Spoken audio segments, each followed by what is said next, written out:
Well, welcome everybody. We're here on this first episode of the Gold Standard Retirement Planning Podcast with Kevin Dauphinee. Kevin, it's great to have you here. Thanks a lot, James. It's really great to be here, and it's nice to see you again. So, on this first episode, we've talked a lot about doing a podcast. Yes. Why a podcast? Why now? Well, I think it's the right time. We've evolved into a practice that I believe people can establish a level of trust that has been, in my experience, we've not had that kind of enthusiasm and engagement that we're enjoying these days. I think a lot of it has to do with a certain amount of self-confidence and having gone through a number of clients, a number of prospects, and things like that. Listening to a lot of folks and what's really important to them in their retirement, and then bringing to light the things that we specialize in, which is tax reduction strategies and risk management. When I started in this business 14 some years ago, I thought the two most important things were risk management and fee control. They still hold a very high bar for our practice. When we add the tax strategies in, that's where we really make a difference. You've had some pretty extensive international business background. Tell us a little bit about how you got started, what you did well before you were even in the financial advisory space. Well, I had a 35-year career in media technology. I was involved in television, motion pictures, music production, and basically Fortune 100 companies. So in 1999, Hewlett-Packard assigned me to a position in Beijing. And the reason we were based in Beijing was the booming opportunities that occurred. So that's where it all began. Well, when my 2-year term with Hewlett-Packard came to an end, I had an opportunity to stick around in Beijing. There was a lot of reasons for that, but I opened a consulting practice, basically doing the same thing that I did for Hewlett-Packard, which was sales, marketing, and technical support management through distribution channels. And what we were doing was going out to smaller companies in Europe and America that didn't necessarily have their own footprint in Asia. So the expense of sending an expert from their field, from their firm, to Asia and visiting all of these distributors, it's quite expensive. So I found a little niche, and that was a great experience. This goes back to my electrical engineering school. My professor, George Collins, a great guy, just retired a couple of years ago. He had consulted a lot and done a lot of lecturing in Japan and China and Russia. So he's a very international guy. And we became friends as I was his undergraduate, and we talked a lot about what's going on in these three countries. And I had a fascination with Japan from food and culture and shogun and all that kind of stuff. So yeah, it was probably the most significant part of my later in life experience as a manager, as a negotiator, as a value creator, because we had to bring value to these clients. We were bringing the latest and greatest technology, and it was important to break down the detailed technical aspects in the most simple terms, because you're dealing with English as a second language. So you had to cut through the language barrier. Make it very simple. Exactly. Yeah. Now, I think when people hear media technology, they don't necessarily always think that it's the business aspect of it. They think of media, they think of technology. On the HP side, I didn't have P&L responsibility for my clients when I had the consulting company, but when I was with HP, I had P&L responsibility, and we had to justify our expenses to the firm, back to the home office, that the business that we were conducting was going to be profitable and growing. So there was a lot of all of the back office operations in terms of letters of credit, and how you make sure you get paid for delivering products and so forth. But the important thing was the adoption cycle. How were customers embracing the technology that we offered. Fortunately, we had leadership in that space. So there were competitors, but we did have leadership. So through that, and again, taking these very complex concepts and breaking them down into simple conversational discussions of how this could benefit, because in the broadcast business, it's all about reliability. It's all about sustainability, making sure that the investment is going to last a number of years. And we were moving away from videotape. Really reliable videotape technology was bent metal and all of the stuff that had gone for 30 or 40 years ahead of us, behind us, now into Winchester disk technology. We're putting on hard disks that the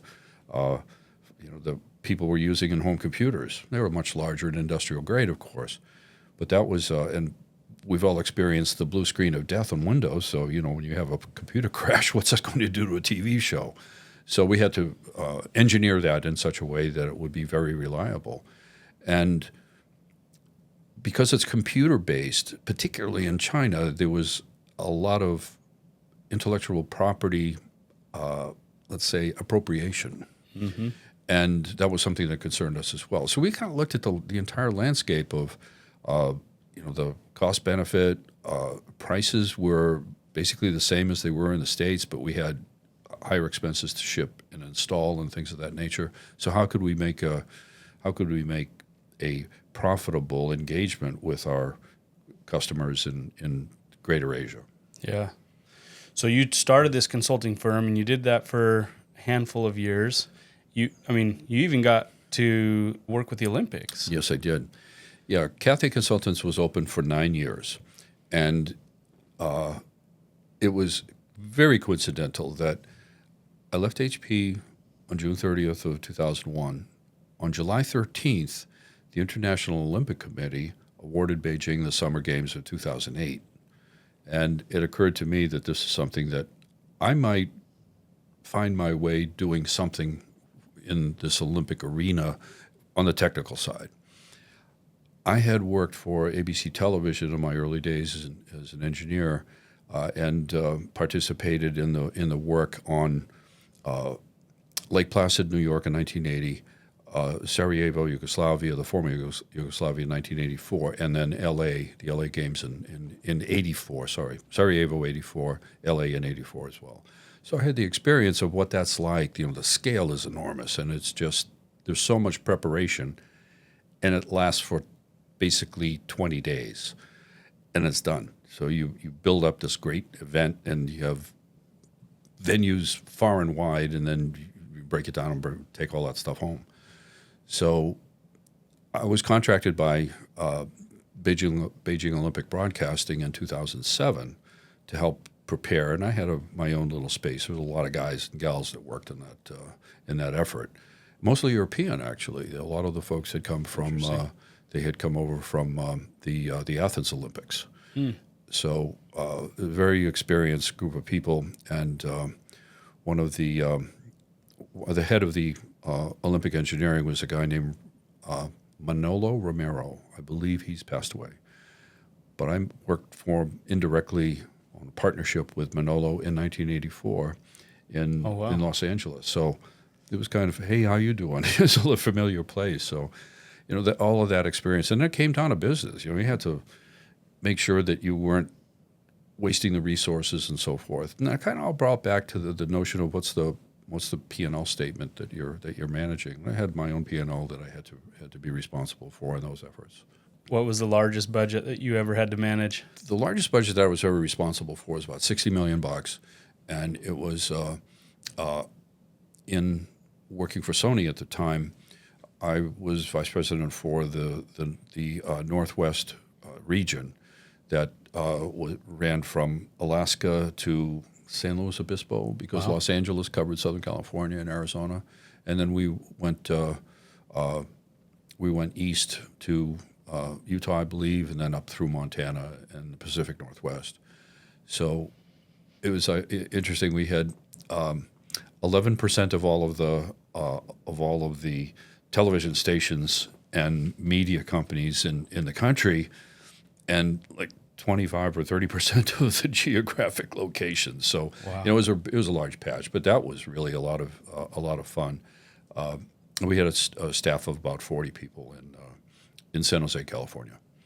Okay, so in managing these international businesses with all the different market implications and effects that happened, 9/11, you had the market crash of 08, 09, and you saw what that did to businesses, and you were able to help consult them through.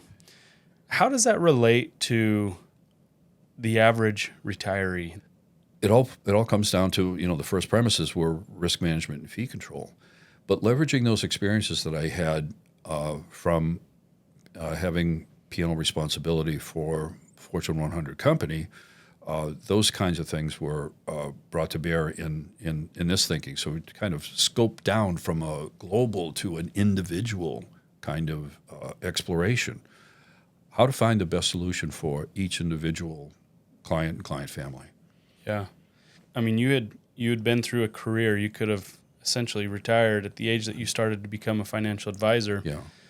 And what I think that's important is because you were actually going through some of the decisions of trying to figure out Social Security and some of these other things at the time that you really started getting into the financial advising space, which brought you some pretty unique perspective, because it wasn't just how do I help these people figure out retirement.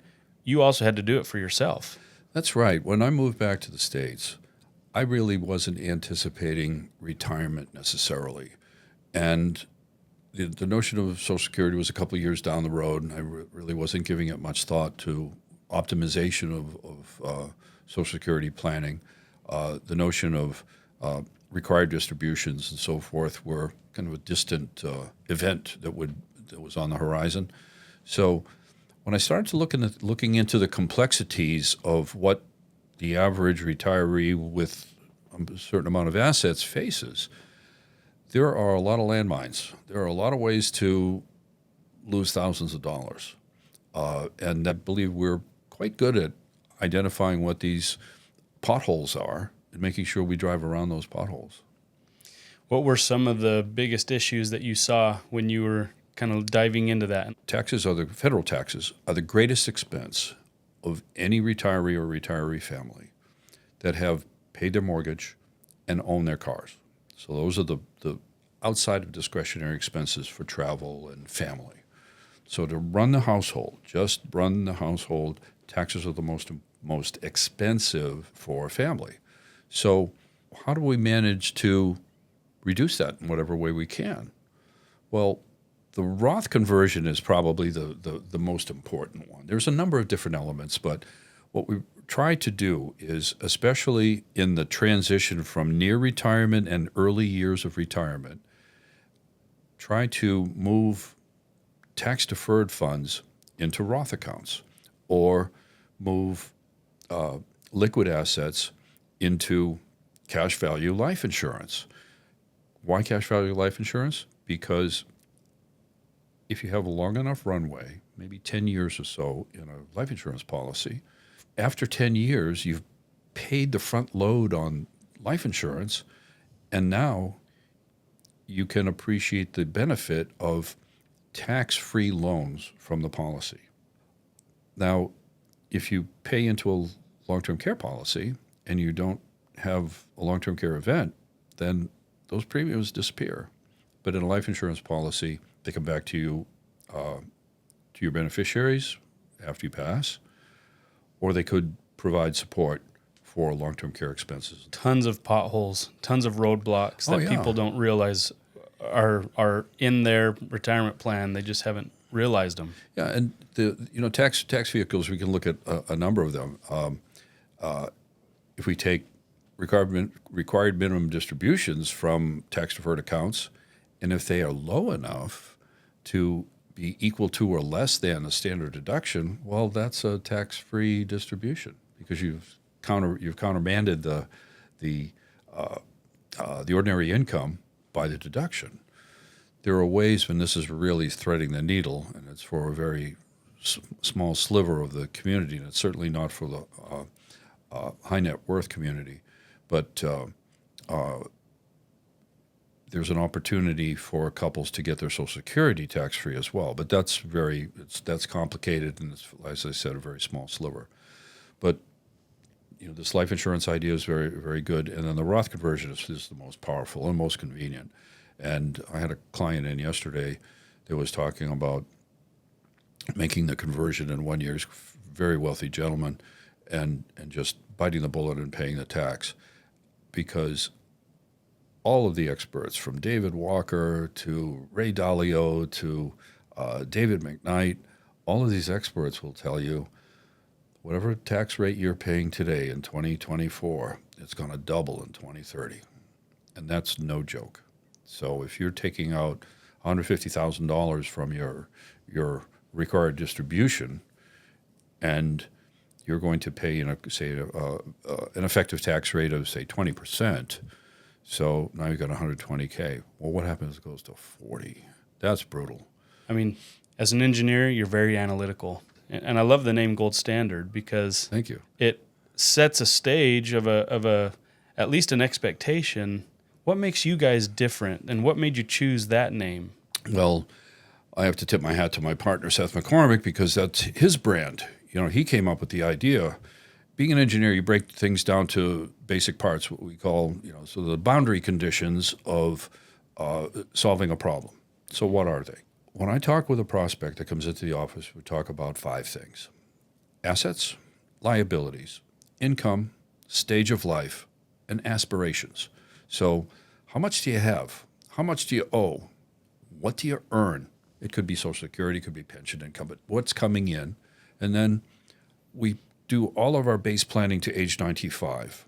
If somebody comes and says, well, my parents lived to 110, we just move the dial over to 100 or whatever that number is, so that we have an expectation of what that cash flow is going to look like in the future. And similarly, if somebody says, well, I have an illness that's, I might have 5 years left, something like that, when we take that into account. But we have a contingency plan. This is the engineering notion of having a contingency. What happens if this person outlives their expectation? So those are some of the things that we take into our thinking process.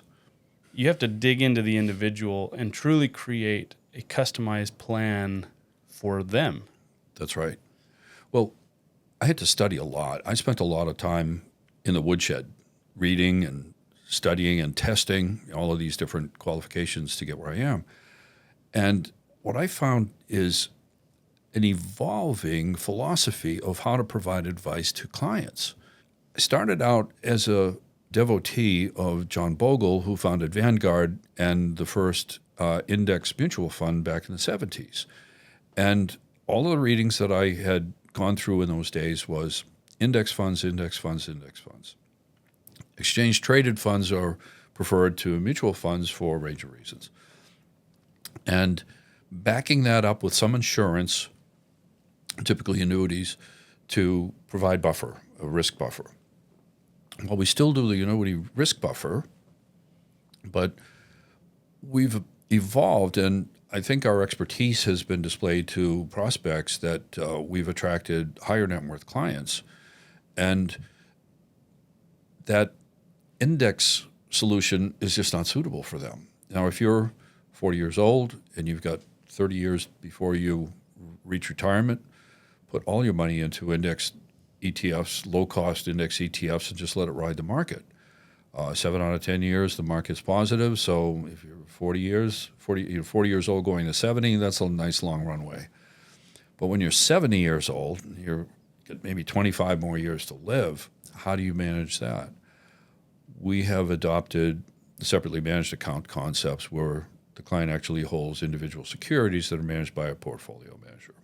It's active management. It's not passive management.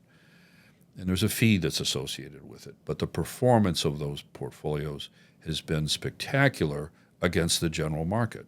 Somebody who's considering and looking at retirement, what would you say to them right now? Have a conversation. The conversation requires the documents, all the statements of their assets, trusting us with those. Their tax return from the previous year is benchmarked. Are there any anticipated changes going forward, that type of thing. And that bespoke nature of the plan, it's different for every individual person, because you might have a couple who have virtually equal IRAs in their portfolios. Others are going to have dominated by either of the spouses. So not that matters for family cash flow, but it's a completely different architecture. Then we get into that aspirations aspect. What do you want to do with your life? Some folks, all they want to do is travel. So they want to go on a cruise every year and do a South American trip or things like that. So how do you budget for that? So that's discretionary kind of expenditure. So how do you put that into the plan? And the planning software is so elegant that there's basically sliders that we can move up and down, especially on the tax side. We can go from the 22 to the 24 to up to the 35% tax bracket. So those kinds of adjustments, the age, we can slide that around, when people wish to retire. So, when I got into tech, I got in through the Navy. So I was a radar tech on a destroyer. And it was all about dials and analog technology back in those days. And it's kind of like the kid with the ham radio, and you're trying to tune in the distant station, and that's what we do with financial planning. And I love it. I think it's a challenge, and it's solving puzzles. That's and the accomplishment that you feel like, I got it. And I call up the guys at Wright Capital and say, I've confirmed all of the input. Is this result? Is this the kind of thing that I'm expecting? And say, oh yeah, this is fine, Kevin. You did just a good job. It's nice to hear from the supplier. Yeah, that's awesome. Yeah. Well, if you're concerned about your retirement plan not working out right, or if you just want a free second opinion, one of the things we pledge to prospects is we say, we will never undo the good work of another advisor. We are not poachers. We don't do that. And that's the confidence that we have, is that it's not important for us to get every possible prospect to become a client. We want to provide services for clients that are like-minded in a certain way. And we converge on that like-mindedness. We have to adapt to the client's needs, and the client needs to be a bit flexible in understanding how we work, and possibly admire and have the confidence in the work that we do that, this is the right track for us. Yeah. Well, if you like this episode, go subscribe to it, listen to it on our different podcast channels, or watch it here on YouTube. And we'll look forward to our next episode. Thanks very much, James. This has been great.